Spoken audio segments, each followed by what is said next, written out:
Hello everyone, welcome to my channel.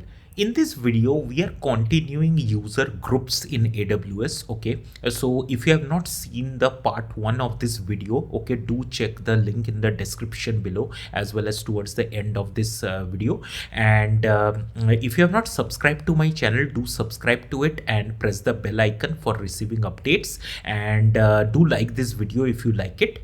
So I'm in the AWS management console here, so I'm just going to quickly log in using my root user account. Okay, I'll press the sign in using the root user email here, and I'll log in using my root user email address. I'll enter the password. Okay, now it's asking me for entering the MFA code for my root account. So if you don't know how to set up MFA for your root user account, do check one of my previous videos wherein I take you through the detailed steps for setting up the same. So I'm just going to enter the MFA code from my mobile phone. So it's 674876. And I am inside my root user account now. Now the first thing that I am going to show you is I am going inside the IAM service here.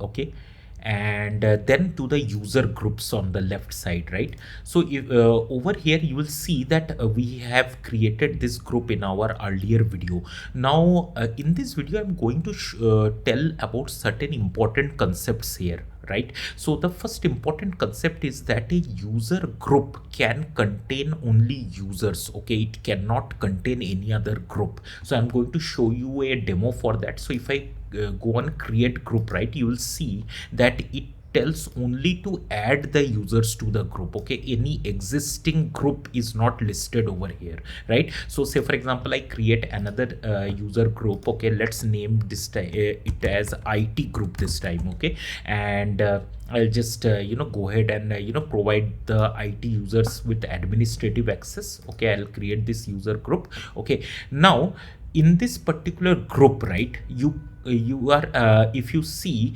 that you can only add users, you can't add any groups to this particular group. So it's not a cascading channel that you can add groups inside groups and all. It just can contain users, right?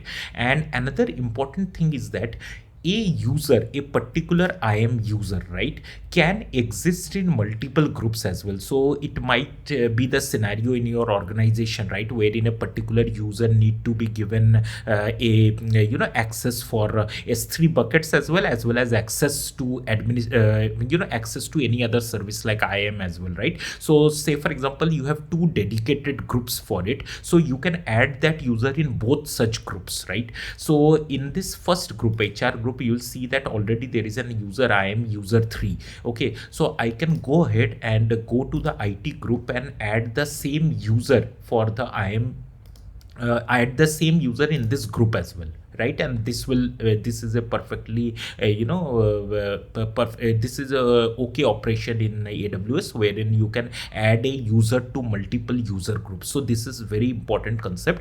So in this video today I mention to you two important concepts: that a user group can contain only users, not other groups, and the second thing is that a user, okay, can exist in multiple groups. Okay, and in that case they will basically inherit the permissions, okay, from both the groups. So if one group has given permission to S3 service and the other group has permissions related to IAM service, okay, so the user who is existing in both the groups will inherit both S3 permissions as well as the IAM permissions, right? So that's it from this video point of view, guys. If you have liked this video, do like it and subscribe to my channel and press the bell icon. Thank you very much.